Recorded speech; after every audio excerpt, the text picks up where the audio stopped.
Pemirsa, kembali lagi dalam program spesial Wukuf di Arafah. Tadi pada segmen sebelumnya kita sudah berbincang dengan reporter TV One ya, rekan Syira Safira yang sedang beribadah juga, Ustadz Taufikur Rahman. Nah, tadi kita lihat ya, Syira berbincang juga dengan sang suami begitu, yang ternyata sang suami berada di Indonesia. Nah, ngomong-ngomong soal itu juga saya jadi teringat memang haji ini kan penuh pengorbanan ya Ustadz. Tak hanya soal materi di mana kita membayarkan biaya untuk kita bisa pergi ke tanah suci, namun juga ternyata dalam perjalanannya kita harus mengorbankan waktu berpisah dengan orang yang kita sayang begitu, yang kita cinta sementara begitu karena perjalanan Indonesia dan juga Arab Saudi. Nah, Ustadz sendiri melihatnya seperti apa, Ustadz? Ya, sejarah mencatat. Jadi kan Nabi kita Muhammad bin Abdullah bin Abdul Muthalib bin Hashim bin Abdul Manaf bin Qusay bin Kilab bin Murrah bin Ka'ab bin Lu'ay bin Ghalib bin Fihir bin Malik bin Nadar bin Kinana bin Huzaimah bin Mudrika bin Ilyas bin Mudar bin Nizar bin Ma'ab bin Adnan bin Ut bin Muqawim bin Nahur bin Taira bin Ya'rub bin Yasub bin Nabid bin Nabi Ismail bin Ibrahim. Nah, dari Nabi Allah Ibrahim alaihissalam ceritanya diabadikan di surat Ibrahim ayat ke-37. Panggilan untuk ibadah haji dan dia harus meninggalkan Siti Hajar dan bayi merah Ismail di padang tandus yang tidak ada pepohonan, yang tidak bisa untuk diambil buahnya. Sementara suami harus meninggalkan tugas untuk ibadah haji. Nah, jadi kepada para jamaah haji ini yang sekarang dengan ada syarikah, ya memang diatur ada 8 syarikah yang pasti saya bisa merasakan di lapangan. Istri mungkin terpisah dengan suami, ayahanda terpisah dengan anaknya, atau mungkin ibundanya. Nah, tolong jangan merasa bersedih hati, jangan merasa kecil hati. Inilah butuhnya pengorbanan. Dan pengorbanan Nabi Allah Ibrahim untuk mendapatkan gelar Khalilullah itu apa namanya? Jawabannya ditanya kenapa? Apa jawabannya? 1, ikhtartu amrullah ala amri ghairihi. Apa itu, Ustaz? Aku selalu lebih mengedepankan perintah Allah ketimbang perintah yang lainnya. Nah, ya ini tidak lama ikhwafillah para hujjaj. Nggak lama kok. Maksudnya nggak lama dalam arti kata entar adzan zuhur sampai adzan maghrib. Nah, terpisahnya. Jadi tolong untuk maslahat cuaca yang memang luar biasa, bahkan tadi mungkin mendekati ya ekstrim ya. Nah, tolong tenda-tenda yang sudah disiapkan oleh Bapak Menteri Agama dan timnya, ya para petugas yang di lapangan, jangan sampai dengan sebab jiwa kekanak-kanakan, kan saya nggak mau pisah dengan istri saya nggak mau pisah dengan suami saya. Jangan sampai yang mestinya kapasitas, ini contoh, hanya 50 orang, akhirnya karena mengedepankan sifat kekanak-kanakan seperti itu, ya akhirnya jadi over, sementara yang kosong, ya ini nggak ditempati. Yang padahal nanti itu dampaknya untuk kemaslahatan. Kan kalau kapasitas 50 orang kemudian ditempati jadi 100 orang. Ngebayangin kayak ikan teri. Cuaca panas. Apakah bisa khusyuk nanti? Sementara wukuf itu berdiam diri untuk munajat kepada Gusti Allah. Yang nanti diawali dengan sholat zuhur berjamaah dipimpin oleh para ustadznya atau pimpinan rombongan, kemudian dipimpin lagi ntar khutbah Arafah, kemudian berzikir. Nah, kalau tidak mengikuti aturan yang memang sudah dibuat, nanti dampaknya bukan hanya satu, nggak khusyuk ibadahnya. Yang kedua nanti buat mereka yang kurang sehat, kan ada candaan begini Mbak Indi dari dulu. Di Mekah, di Madinah tuh, yang nggak kena flu, yang nggak kena batuk cuma 2. Apa tuh? Satu ontak, 2 tiang listrik. Masya Allah. Itu udah menjadi candaan yang umum sampai genari gitu. Nah, sementara buat saudara-saudara kita yang usianya sudah lansia kan kasihan. Nah, saya mengajak kepada para jamaah hujjaj ya, ini waktunya panjang dan 3 keistimewaan. Tadi mendengar perbincangan itu antara Mas Doni dengan istrinya ya. Nah, tolong buat semuanya 3 jaminan dari Nabi.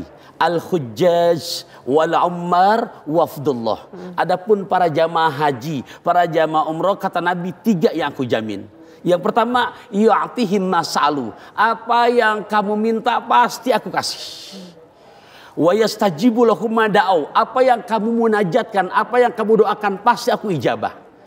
Lantas yang ketiga, wa yukhlifu alaihi ma anfaqu ad-dirhama alfa alfin. Rupiah yang kau telah keluarkan, dolar yang kau telah keluarkan, real yang kau telah keluarkan untuk sampai hari ini ke padang Arafah, jangan takut. Di mana kata Nabi, Allah ganti sampai ke tanah air Rp1 dengan beribu-ribu rupiah. Nah makanya puncaknya hari ini. Ya. Jadi pengorbanan yang dilakukan oleh para jemaah haji ini jangan sampai mengganggu peluang ya Ustadz ya. Peluang yang justru jauh lebih besar ya. Semuanya bisa diganti ya Benar Ustadz banget. ya, Iya. Jadi biar betul-betul dimaksimalkan ya. Yuk ikutin aturan yang memang sudah ini oleh bagian tim Kemenak kita ya. Gitu. Biar betul-betul ibadahnya khusyuk dan yang kita harapkan haji yang mabrur. Yang nggak ada lain adalah surga Jannatul Naim. Oke, meluruskan niat itu adalah yang utama ya Ustadz. Tapi Ustadz, nah tadi yang disinggung juga oleh Menteri Agama tadi kita berbincang ya terkait dengan banyak jemaah haji Indonesia yang merasa dipisahkan sementara sama keluarga itu rasanya berat begitu Ustadz. Inginnya itu dekat terus, mungkin orang tua ingin dekat dengan anak, suami ingin dekat dengan istri selalu begitu ya, terutama di Padang Arafah ini. Nah kalau dari pengalaman Ustadz sendiri, bagaimana Ustadz pada saat Ustadz ini berhaji di Padang Arafah melakukan wukuf pada saat waktu-waktu terpisah dengan keluarga begitu ya, atau berdiam diri. Ini sebenarnya rangkaian kegiatannya itu apa saja Ustadz yang bisa dilakukan? Untuk di luar 2005 sekarang memang belum seperti ini ya peraturannya. Jadi kemungkinan buat terpisah kemungkinan kecil gitu kan. Nah akan tetapi kan yang kita harapkan haji yang mabrur ya. Jadi wukuf itu di mana kita untuk betul-betul hati munajat, khusyuk, konsentrasi, terserah. Mau pakai megang tasbih, atau mungkin pakai jari, atau mungkin membaca Quran. Yang dipimpin oleh pimpinan kita nanti di dalam tenda itu, paling antara jam 3 udah selesai. Rangkaian bacaan yang tertulis di buku-buku panduan. Nah sementara waktunya masih panjang, sampai tenggelam matahari, terbenam matahari untuk datangnya waktu maghrib. Nah ini sayang sekali kalau misalkan hanya mengedepankan tadi pisah sama istri, akhirnya jadi nggak konsentrasi dan juga akhirnya yang mestinya bukan tempat dia ditempati, akhirnya jadi mengganggu konsentrasi saudara kita. Kalau bahasa orang tua, jadi jangan sampai jarum diambil kampak kebuang gitu. Iya. Nah yuk kepada para jamaah haji saudara tercinta, maksimalkan hari ini Al-Hajju Arafah. Haji puncaknya ada di wukuf di Padang Arafah. Masya Allah. Jadi jauhkan hal-hal yang mungkin bisa mengusik kekhusyukan ibadah di sana ya. Dan memang aturan untuk mendapatkan haji yang mabrur seperti yang diatur dalam Quran surat kedua, juz kedua ayat 197, faman farada fihinal hajj. Ini masuk ujian nih. Ya sabar apa enggak? Yang tadi kita ulangi bahwa sabar yang banyak. Faman farada fihinal hajj fala rafasah wala fusuqah wala jidala fil hajj. Ya, maka dia armuzna ini tolong benar-benar jangan berkata kotor. Jangan berbuat fasik. Jangan berbuat perselisihan. Yang ketiga macam perbuatan ini bisa merusak keabsahan haji yang mabrur. Solusinya gimana? Al-Quran memberikan solusi. Watazawwadu fa inna khairaz zadi taqwa wattaquni ya ulil albab. Maka sebaik-baik bekal adalah bekal nilai ketakwaan kepada Allah Subhanahu wa taala. Berpisah sebentar kok untuk hitungan hari ya, tapi insya Allah bukan berarti nggak ketemu. Ya, bahkan nanti pun panggilan yang ketiga, kan di dunia ini panggilan ada 3 Mbak. 1 panggilan sholat, 2 panggilan haji, yang ketiga panggilan kematian. Nah itu pun pasti nanti akan berpisah yang untuk selama-lamanya. Nah makanya mudah-mudahan dengan makasih nih lewat TV One, betul-betul ini menjadi pencerahan buat mereka. Oke, nah Ustadz, ini Tanah Suci kan kita tahu merupakan tempat yang mulia, bahkan bisa dibilang juga magical begitu ya Ustadz ya. Nah kalau dari pengalaman Ustadz Taufikur Rahman sendiri, apakah ada mungkin pengalaman-pengalaman pada saat melakukan haji, terutama menjalani puncak haji seperti yang sedang terjadi saat ini begitu ya, yang mungkin bisa menjadi inspirasi atau pencerahan nih bagi para pemirsa di rumah? Boleh diceritakan ya? Boleh, Ustadz. Jadi, ada pengalaman apa Ustadz? Jadi tadi ayat-ayat sudah saya bacakan. 1, luruskan niat semata-mata karena Allah. Yang kedua, jangan sampai berkata kotor, nggak bisa menjaga sikap, akhirnya terjadi perselisihan. Di saat kita mau berangkat, Armuznah, berarti semalam tuh, malam malam Arafah. Setelah nah iya, saat itu kalau nggak salah ada 3 bus, yang 2 bus sudah berangkat untuk nginap di Padang Arafah. Karena mengantisipasi jangan sampai terjadi ketelatan untuk masuk di padang Arafah sebelum adzan zuhur. Berarti karena malam sudah bermalam. Nah, ada satu bus yang dimana ada satu orang kebawa emosional.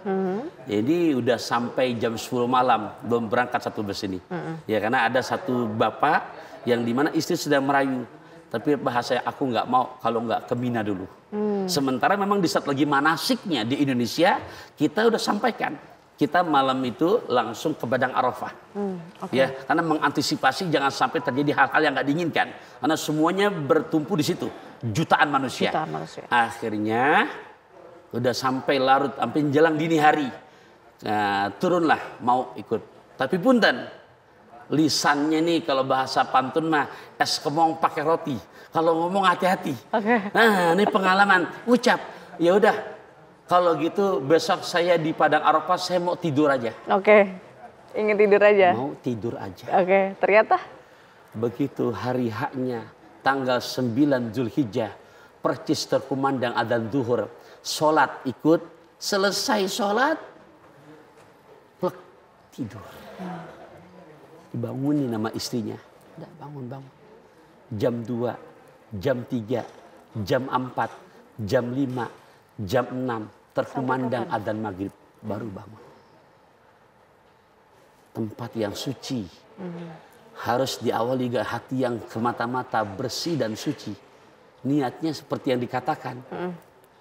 Ustadz ditanya gimana? Saya bilang sah hajinya. Ana di Arafah. Cuman memang ya bahasa tadi disayangkan.